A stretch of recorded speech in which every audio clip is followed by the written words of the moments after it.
All right, welcome all of you artists, painters, writers, filmmakers, creatives.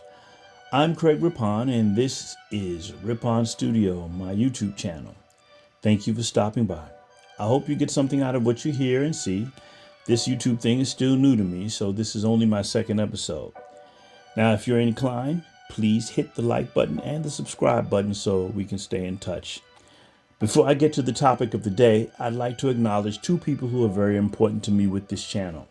First, my son Jarrell, who does all of my editing. And yes, I named him after Superman's father. I was in the theater in 1978 when the Christopher Reeve Superman movie came out. I heard the name Jarrell for the first time and said to myself, one day I'm going to have a son and I'm going to name him Jarrell. I didn't have a girlfriend at the time, but I knew that was going to come. So here he is, a grown man. He's about to get married next month to a lovely young lady named Alex. Congratulations, son. Second, Anthony Masters. He goes by the name T2 Beats, and he is the man behind all of the music that you hear in the background. So here's my shout out to Tony. He's a big help and a very good friend. Now, let's get started. The title of this episode is Why American Woman, a Pinup Lynching Series. So, my focus in this video is to explain the ideology behind the way I paint black women. Since I incorporate certain social, historical imagery into my paintings that can be viewed as negative, it's important that you understand my reasons so that you don't jump to the wrong conclusions. On the way to doing that, I want to get some things out of the way. 4 things, actually. 1, I have a white wife. She's German and Welsh. That's us on your screen. 2, no, I did not, quote, jump the fence, as one black woman said to me. Rather, I was pushed over it.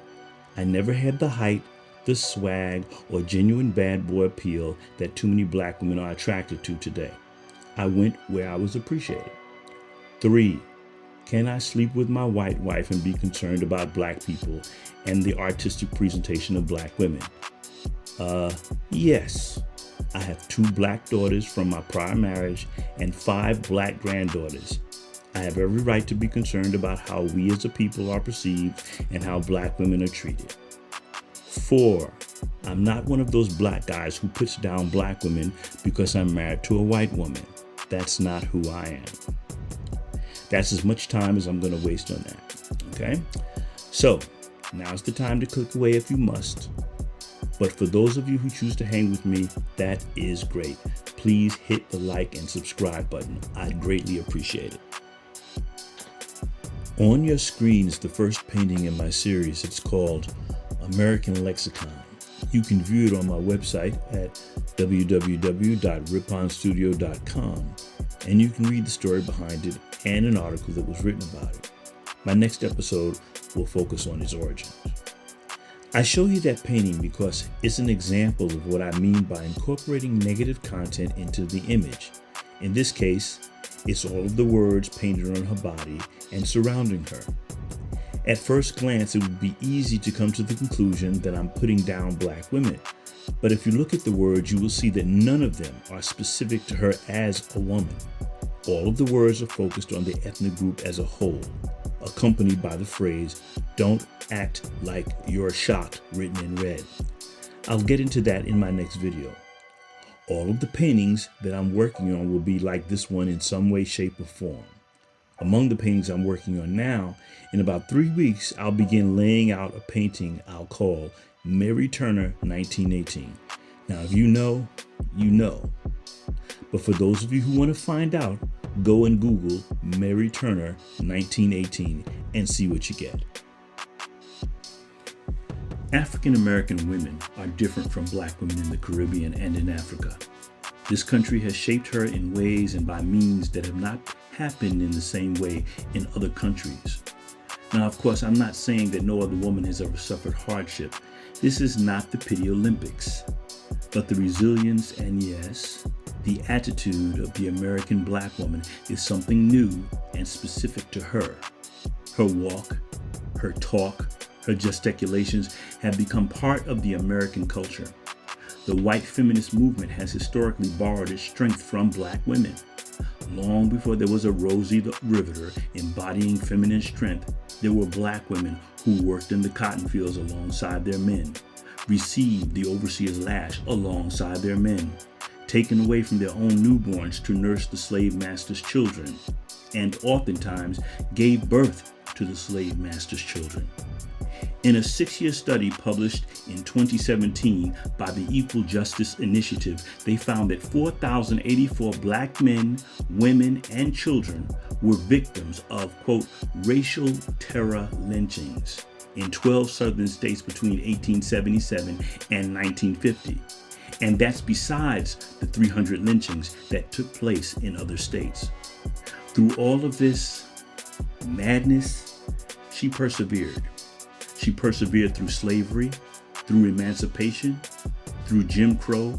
She watched her sons and husbands go off to war in WW2. She herself served in the first black woman 688 Division.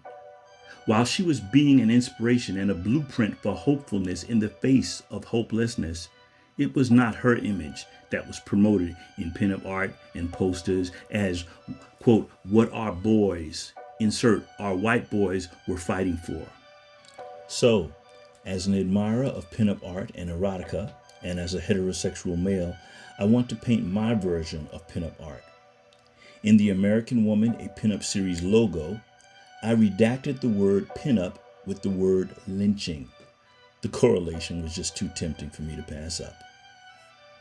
To set up my point regarding the presentations of African American women in my pinups, I want to look at 3 artists that cover the range of presentations in the genre. First, Alberto Vargas. Vargas became famous in the 1940s as the creator of the iconic World War II era pinups for Esquire magazine, known as the Varga Girls. Between 1940 and 1946, Vargas produced 180 paintings for the magazine. The nose art of many American and Allied World War II aircraft were inspired by his artwork. Vargas possessed the ability to bring out the softness and elegance of the female form in his works. His women seemed almost otherworldly, presented in a watercolor haze. They exuded glamour and sex appeal. Even though he himself was a brown-skinned Peruvian-American man, he didn't seem to give much thought to the distinctness of the African-American woman. The few black women that he painted seemed to me to be, well, white women that he merely painted with a brown tint. Then there's Gil Elvgren. Elvgren was a pinup artist who worked from the 1930s through the 1970s. Gil mastered the ability of painting his women in such a way that they would have a special patriarchal appeal. They were largely caught off guard, unaware, innocently frozen in time, looking amused in a sensuously compromised position. In one case, a scantily clad model is sliding down a staircase banister. In another painting, a surprised beauty is caught off guard as a construction site crane hooks her dress. She is amused while exposing her undergarments. She lifts her skirt to reveal her lace stockings and long, shapely legs. These women represent ideological positions that an African American woman would not easily fit into, simply because the black woman is not associated in the minds of most Americans as innocent and unaware. Finally, there's one of my favorites, Hajime Sorayama, an artist who is alive today and is most famous for his, quote, sexy robot images. Sorayama began drawing his erotic gynoid robots in 1983. His pinup work appeared monthly for years in the pages of Penthouse magazine and Playboy TV. Sorayama is a Japanese artist who, when he paints white women, mostly his women of choice, presents them as sexual fetishes. For me, these 3 artists cover the spectrum of pinup and erotica. Although the women painted by them are either clothed or partially exposed as artistic representations of beauty, sexuality, and elegance, they still arguably maintain a certain level of purity and self-respect. The Madonna whore stereotype is largely an illusion that is projected onto both black and white women alike. However, it is more likely that a woman of European descent will be portrayed in the Madonna role even if she occasionally walks on the dark side of sexuality, while the woman of color is inescapably the whore in the yin-yang balance. There's a world stage that exists, and like it or not, beliefs, stereotypes about ethnicities plays a role on that stage. Lisa Sparks, Bonnie Blue, or Lily Phillips, each of these white women have catapulted to world recognition for sex with between 100 to 1,000 men in a single session. While these women have suffered, quote, slights to their personal reputations, the negatives have not overshadowed the questionable positives, nor has their actions impacted the way white women are perceived in the world at large. The African American woman, by contrast, doesn't have the racial equity that grants her cover or permits her to be like them. She will not be promoted or made simultaneously infamous and famous for her sexual exploits in the same way. At the time of my making this video, there exists a porn website where young black women are paid to engage in sex with white men and are subject to being spit on, degraded, slapped, and called nigger, all of this for a financial pittance. And yes, I know I said nigger. I don't use the euphemistic phrase, the N-word. I'll touch on that in my next video. The name of the site, which I will not mention, is designed to appeal to racists who harbor ill feelings towards black women and, by extension, African American men. While some might argue that such a site simply caters to an audience that likes fetish, quote, rough sex, I highly doubt that such a site would long exist if it were a website where its main selling point were black men demeaning white women in the same way, marketed specifically around race. In terms of marketable imagery, one of America's chief exports is the nigger as a brand. For me, with our history in this country as black people, and in light of all the societal racial nuances, it seems dishonest, even obscene, to portray my pinup art without incorporating and confronting racist ideologies, historical brutalities in the imagery. Let's face it, that's the uncomfortable history of black people in America. Painting a black woman semi-nude, striking a cutesy, demure pose, minus historical acknowledgments, was for me boring. As a quick side note, artistically and metaphorically speaking, the black woman has never been nude. She is naked with all that implies, vulnerable, exposed, always trying to shield herself against the societal elements. So, wrapping this up, why American Woman a Pinup Lynching Series? Well, one, in short, because I've always been a fan of pinup and erotic art, and I didn't see anyone painting black women in the way that I'm painting them or in the way that I intend to paint them. Two, in a general sense, my art is for anyone who wants to pay attention and is not afraid of confronting truths that we as Americans often find uncomfortable to talk about. Three, in a very specific sense, this is me talking directly to black women who might be listening to this particular video. Going forward, I want to hire models for photo shoots.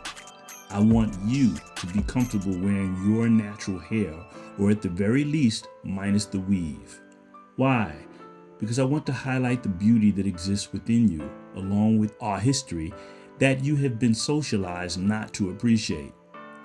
When I reach the point where I'm ready to try and hire a model, I'll list what I'm looking for. 4, finally, for those non-black guys out there who either secretly or openly love and admire black women and find them sexually attractive, consider my incorporation of historically brutal or ideologically demeaning imagery to be a forced recognition of the circumstances that produce what you're attracted to. So, those are my thoughts regarding the question. I'm writing a book on the subject and I will release it soon and for free on my website, www.riponstudio.com. I want to thank everyone for your time and attention to this video. Please do me a favor and click the like and subscribe button so we can stay in touch. And as always, go hard in the paint.